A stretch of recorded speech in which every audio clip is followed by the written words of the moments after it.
Salut à tous, aujourd'hui on part pour un achat manga, le troisième de la chaîne. On va commencer tout de suite avec un Danganronpa, une petite œuvre de chez Manabook en 7 volumes.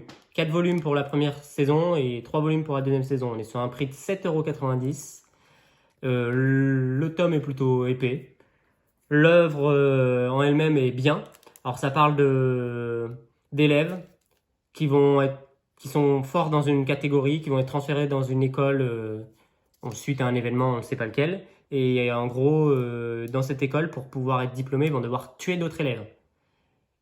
Ensuite, une fois qu'ils ont tué un élève, il va y avoir un procès. Il ne faut pas qu'ils se fassent accusés et condamnés. Parce que s'ils trouvent le coupable, si les élèves non coupables trouvent le coupable, bah, le coupable meurt. Mais s'ils ne trouvent pas le bon coupable, tout le monde meurt, sauf le coupable. Donc il y aura un seul diplômé. Là, le petit nounours, c'est le président. On est sur une œuvre plutôt thriller, un peu des crimes et tout ça. Alors que tous les héros que vous voyez ici sont spécialisés dans un domaine.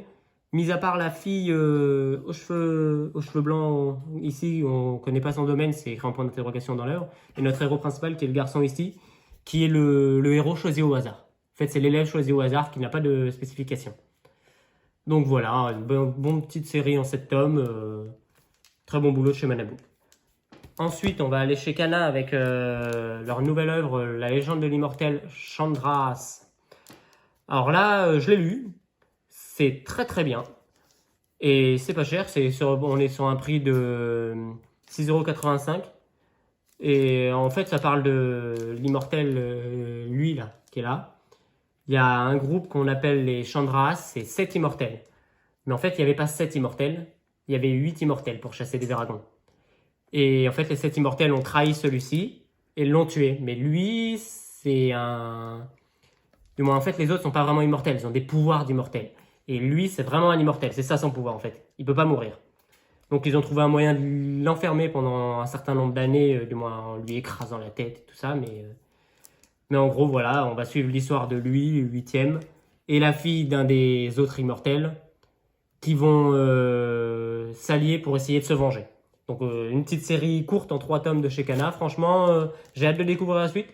Je vous avoue que je ne sais pas du tout comment ils vont pouvoir finir l'œuvre en 3 tomes s'ils se vengent vraiment.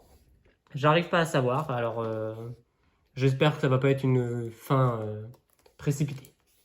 Voilà, voilà. Ensuite, chez Delcourt Tonkam, Harry Fureta, tome 3, je continue. Alors là, on découvre un nouveau personnage, la lapine. Ça fait partie des hommes bêtes. On va arriver dans une forêt où il y a un nouveau donjon. On est sur une œuvre qui continue dans son histoire. Et ça rajoute un nouveau personnage à l'équipe. Un personnage avec des capacités uniques. On avait déjà le héros qui avait sa capacité unique. La deuxième fille qui était une vampire. Et celle-ci, la lapine, qui est ultra forte et... j'ai oublié c'était quoi ses capacités, mais elle est cheatée sa capacité. Elle va servir énormément. Après, quand j'ai regardé l'animé, mais là, je sais qu'elle va servir énormément dans un prochain donjon. Donc là, on est sur une œuvre de chez Delcourt Tonkam avec un prix de... Amélia, chut! Avec un prix de 7,99 €. Une œuvre toujours aussi épaisse, toujours aussi bien. Donc voilà. Vraiment très bonne œuvre. Ensuite, on continue. Toujours chez Delcourt Tonkam. Avec Le Jeu de la Mort, le tome 3. Je ne l'ai pas lu. Je n'ai toujours pas commencé la série. C'est la série de ma copine. Alors là, on est sur un prix de 6,99 €. Les couvertures sont toujours aussi sympas, même sans avoir lu la série. J'aime beaucoup les couvertures. Elles sont simples, mais efficaces. Ma copine aime toujours autant. Je pense que le tome 4, elle va sauter dessus. Très très rapidement. Donc je vous en parlerai une fois que ma copine m'aura expliqué de quoi ça parle. Voilà, merci. Œuvre suivante, chez Kana, Seraph of the End, Nishinose, tome 6. Donc là, je ne l'ai pas lu non plus. J'ai toujours pas acheté le tome 4. C'est le tome 4 qui me manque. Quand j'aurai le tome 4, je lirai 1, 2, 3, 4, 5, 6. Donc je lirai à la suite. Et j'ai hâte de les lire, de les découvrir. Pour celui-là, on est sur un prix de 6,85 €. C'est toujours pas cher, mais le tome est vraiment pas épais. Comparé à d'autres œuvres comme Harry Fureta qui est vraiment beaucoup plus épais. Donc, mais bon, c'est le contenu qui compte. Hein. Donc, je les lirai plus tard et je vous en parlerai lors d'un lecture manga. Ensuite, on continue chez Soleil Manga avec le tome 3 de The Demon Prince and Momoshi. Chut, Amélia. Et donc là, on est sur un prix de 7,99 €. J'ai lu le tome 1, moi, pour ma part. Ça peut aller, je sais pas trop le type de série que je lis, mais ma copine adore, c'est sa série préférée. Donc je les continue, on va acheter la suite très très vite. Actuellement, il y a 15 volumes, donc ma copine veut les acheter. C'est sa priorité numéro 1. Les couvertures sont très très belles. Bon, on a l'habitude chez Soleil Manga, les couvertures en général sont vraiment belles chez Soleil Manga. C'est pas l'œuvre principale de l'auteur, Ayashuoto.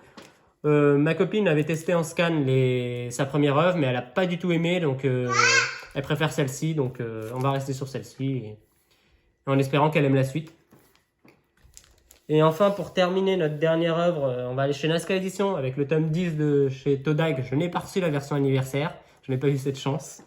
Mais bon, je l'ai reçu un peu en avance, donc ça m'a fait plaisir de pouvoir le lire.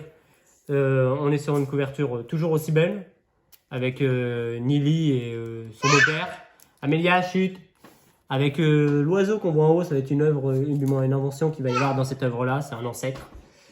Derrière, on a mince, la fille, je sais plus comment elle s'appelle, celle qui a le phénix, j'ai oublié son prénom, mais en gros, elle est très très belle. Avec l'œuvre anniversaire, on aurait un truc qui brille, ça serait vraiment classe. Alors dans cette œuvre-là, on va voir Nili tenir tête à son beau-père. Ensuite, il va rentrer faire une sorte d'épreuve en allant à son école. Du moins, il va aller dans un portail. Il va y rencontrer un ancêtre de la ville, un fondateur, qui va un peu, on va dire, soumettre. Du moins, pas vraiment soumettre, mais il va faire quelque chose, sans vouloir vous spoil, qui va le suivre. Et c'est le fameux ancêtre, je pense que vous avez vu les scans, mais il va être dans cet oiseau que Nili va fabriquer. C'était un ancêtre qui pensait que le légende était vraiment le summum. Et donc, hâte de lire la suite comme d'habitude. Déjà le tome 10, le tome 11 est déjà précommandé. Vraiment, vraiment très très hâte. Nazca fait toujours du bon boulot. Là, on est sur un prix de 8,95 € comme aux habitudes. Franchement, très très belle œuvre. Voilà, ça sera tout pour cette vidéo. Si vous avez aimé, n'hésitez pas à vous abonner, à liker, à nous suivre sur Twitter et Instagram. On va poster des vidéos, des avis manga sur Instagram. Donc, n'hésitez pas à nous suivre. Merci à tous.